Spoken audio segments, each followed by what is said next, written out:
بسم الله الرحمن الرحيم. السلام عليكم ورحمة الله وبركاته. مواقف مضحكة ومواقف مش مضحكة وعنصرية حصلت في الصيدلية الأمريكية. الموقف المضحك ان هما يعني انا اشتغلت في حاجة اسمها صيدلي فلوتر، اللي هو مش بيشتغل في، مش متثبت، يعني بيشتغل في كذا أجزخانة واحدة ورا التانية كل يوم واحدة مختلفة. فالمهم يعني فطبعا فيهم أماكن بتكون مش فيها جريمة وإدمان وحاجات زي كده أكتر. بس فهم كانوا لقيناهم كاتبين لنا ومعلقين ورقة، لو حصل إنه دخل عليكم عصابة بالسلاح يعني وكده، حاولوا ان انتوا تاخدوا بالكم من العلامات المميزة، لو عندهم علامات مميزة في وشهم او في جسمهم، علشان بعد كده البوليس يبقى يقدر ان هو يعني ايه يجيبهم.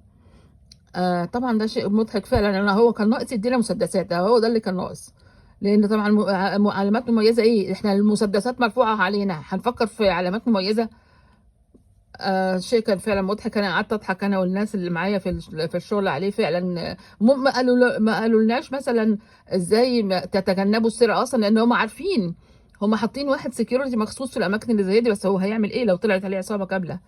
عموما دي حاجة. الحاجة التانية ان انا اول محل بقى روحت اشتغلت فيه كصيدلانية، المحل ده كان جنبي برضو على طول، وانا اللي اخترته لانه جنبي. المهم في واحدة المفروض انها بتعمل انترفيو، فاللي بتعمل الانترفيو دي قالت على اسمها، ومن اسمها عرفت ان هي من اولاد العم، وان هي من اصل روسي او حاجة زي كده. المهم كل الاسئله هي طبعا نظرات ليها، يعني عشان انا محجبه وكده، كانت في منتهى العنصريه.